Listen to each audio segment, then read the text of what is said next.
Friday dry day కార్యక్రమం ద్వారా దోమల నుంచి వచ్చే డెంగ్యూ మలేరియా వ్యాధుల్ని సమూలంగా అరికట్టవచ్చని ఆరోగ్య విస్తరణ అధికారి అబ్రహార్ హుస్సేన్ తెలిపారు. శుక్రవారం వెలగలపల్లిలో ఫ్రైడే డ్రైడే కార్యక్రమం అమలు తీరును క్షేత్రస్థాయిలో ఆయన పరిశీలించడం జరిగింది. నీటి తొట్టెలపై మూతలు బిగించాలని పేర్కొన్నారు. కార్యక్రమంలో సిహెచ్ఓ అరుణ, ఆరోగ్య కార్యకర్తలు విష్ణుమూర్తి, సునీత, అంగన్వాడీ సూపర్వైజర్లు మరియు టీచర్ సరోజిని తదితరులు పాల్గొన్నారు.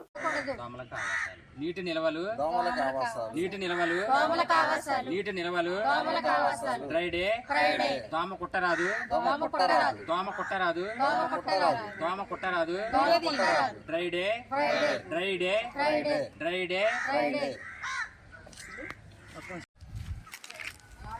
ప్రతి శుక్రవారం అన్ని గ్రామ సచివాలయ పరిధిలో కూడా ఆశా వర్కర్లు, ఏఎన్ఎంలు, క్షేత్రస్థాయి సిబ్బంది అందరూ పర్యటించి ఈ ఫ్రైడే డ్రైడే కార్యక్రమం మీద అవగాహన కల్పించడం జరుగుతుంది. ప్రతి ఇంట్లో కూడా నీటి నిల్వలు లేకుండా చూసుకోవాలి. శుక్రవారం నాడు నీటి తొట్టెలు, ఇతర బకెట్లు ఇవన్నీ కూడా నిల్వ ఉన్న నీటిని పారబోసి శుభ్రమైన నీళ్లు నింపుకోవాలి.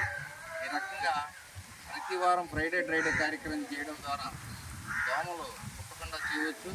తద్వారా దోమపాటు వ్యాధులు రాకుండా మనం కాపాడుకోవచ్చు. కాబట్టి ప్రజలందరూ కూడా ఈ యొక్క ఫ్రైడే డ్రైడే కార్యక్రమాన్ని విజయవంతం చేయాలని చెప్పి విజ్ఞప్తి చేస్తాం.